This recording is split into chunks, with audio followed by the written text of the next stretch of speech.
Got that down. Good. First off, maybe I'll just show you some stuff real quick. Oh.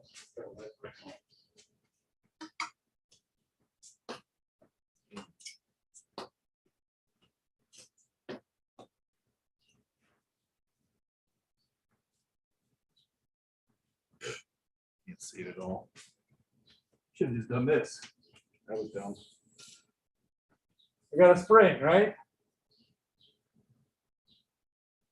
In this case, you probably know a little bit about a spring. The more you stretch it, the more force it has, right? Similarly, if you apply a force, it stretches, agreed? Everything in the world pretty much does this. It's just a lot of stuff you don't see it. For example, if I press on this, it's actually shrinking by a few nanometers, right? You just don't see it. This piece of metal actually acts like a spring, just like that, where the harder you push, the more it compresses or stretches. Or the more it stretches or compressed, the more force it exerts. Get this out of here. Oh. Here is a model of some matter. This is a pretty crude model. Obviously, atoms are not connected by springs, but you can get the idea. The idea here is each one of these red spheres is supposed to be like an atom or a molecule, and these are intermolecular forces modeled by the springs. So imagine if you had enough of these, maybe you can see it a little bit better now. If I push hard enough, you can see it squish a little bit, right? All matter acts like this. The intermolecular forces are like the springs, right? Now think about this. Is it going to be easier or harder to squish it like this versus like that? Which do you think would be easier to squish? A short, fat box of atoms or a tall, skinny box of atoms? Which should be easier to squish? Well, it turns out we've got an equation for this.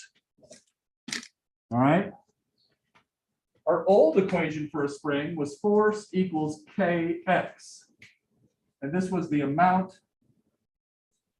of stretch or compression. Our new formula is going to look like this for all matter. It depends on the area, a constant, which we're going to call E, the length, and delta L. I'm going to tell you what these parameters are. Maybe I'll draw a picture of this. I'm going to use a cylinder here, just because that makes it easy for me. Imagine we have a cylinder of matter. A is the cross-sectional area.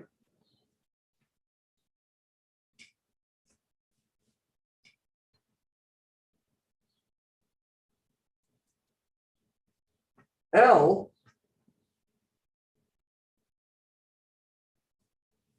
L naught is the unstretched length. You could also call it the uncompressed length.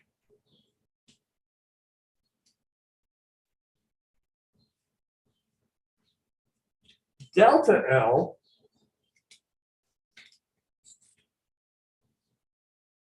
would be the amount that the matter gets compressed or stretched. So usually that's a very small amount. So this would be delta L. Geez, that's sloppy. This is delta L. That's the amount it gets compressed or stretched when you apply a force. So obviously there's some force being applied here too.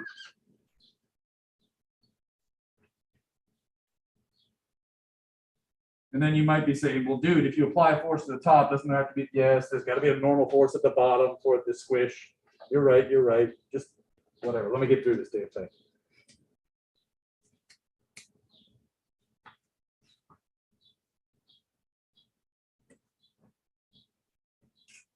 So notice this delta L is almost exactly the same as our X from the spring force.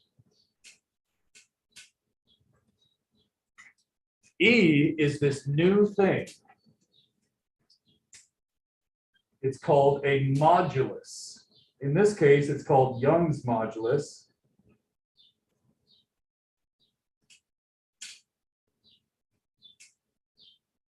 Modulus is a weird word, but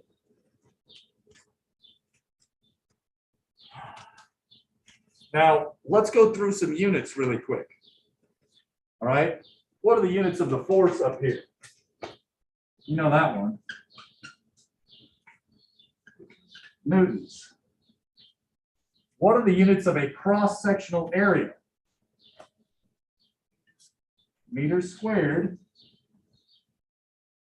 What are the units of this length? Meters. How about delta L? Get that in color here. Hold on. It's going to be another meters.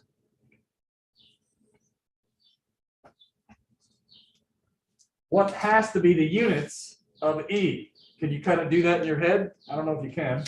Kilogram per second. Oh, just in terms of newtons and meters. These meters are going to drop, so it has to be what? Newton per meter squared. Sorry, yeah, you were probably right as well. I just can't think through that. I'm too tired. You might be ahead of me, all right? So the units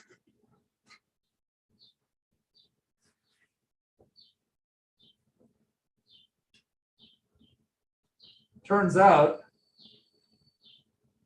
a Pascal is a unit of pressure. We're going to talk about pressure in chapter 14. So these units will come up again. But here's the deal. Let's just kind of look at this. Let's go back to that question I asked. My question was, is it going to be easier to squish a short, fat cube or a tall, skinny cube? Well, look at this. These terms are like the effective spring constant. Delta L is like the X.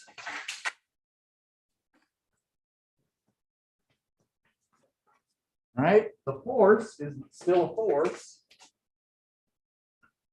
X is like the amount of stretch. What does K mean? If you have a large spring constant, is it easier or difficult to squish the spring? If K is big, you need a large force to get any compression, right? So we say big K, it's a stiffer spring. It's more stiff, it's more rigid, it's more difficult to squish. Let's go back to it. Which orientation should be easier to squish? Tall and skinny? Short and fat? Well, the cross-sectional area is in the numerator. If you have a big cross-sectional area, short and fat, you have a stiffer spring constant, harder to squish, right?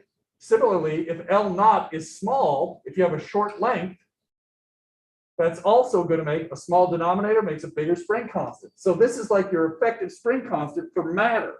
Got it? So it's easier to do it this way. Think about a slinky.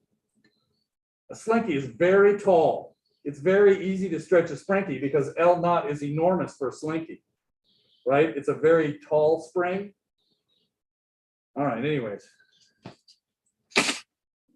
If you're wondering, E is a property of brass or aluminum or different materials. So if you look up in a table, you could get the Young's modulus of brass or the Young's modulus of Laffy Taffy or Tygon tubing. Let me give you another example here.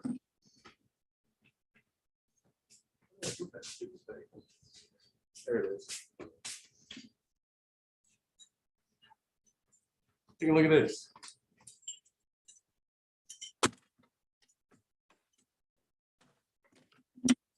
Come on now.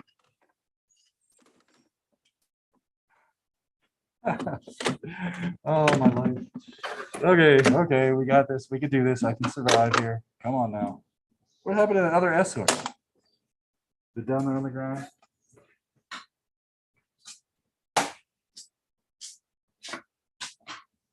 Whatever.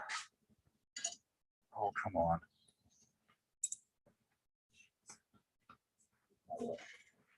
Thought this was going to be perfect. All right, we'll do one at a time. Let me zoom out just a little bit. Just focus this down. Whoops. The idea was supposed to be this. I'll just hold one of them. We have two similar tubes. They're not exactly the same, but they have similar cross-sectional areas. I lost my mass. Oh, here they are. The idea here was if I apply a mass to each of these, hopefully you see the longer one stretches more. Did you see that at all? That's what I was trying to get at here. So this Tygon tubing you could think of as a spring.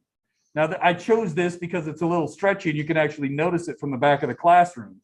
But in practice, a piece of steel is like this, right? You could squish this piece of steel by 1 millimeter if you apply enough force. All right. Now, what was the point of this? There was a point. I was going to say it. Oh, yeah. One more thing. Let me get you out of here.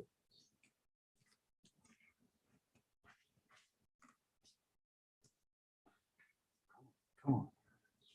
I'm going to rearrange that equation. Before we had F equals area, Young's modulus over the initial length times the amount it's stretched. If I rearrange this a little bit, I'm moving the A here.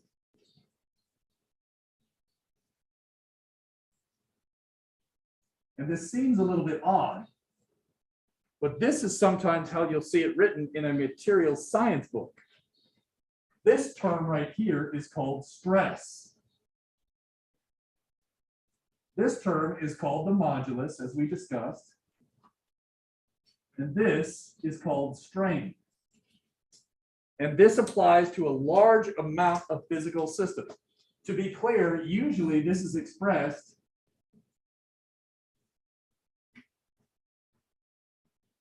as a percent. Okay. This applies to a wide number of phenomena. It turns out this scenario here, stress equals modulus times strain, can actually apply if you apply forces like this. I'm going to push one hand this way, pull back. Do you see the book slant? That's called a shear force. Maybe you've heard about people having a break of their bones because the bone gets sheared. Or maybe you've heard of a bolt that got sheared off, right? It's that kind of shear stress and strain relationship.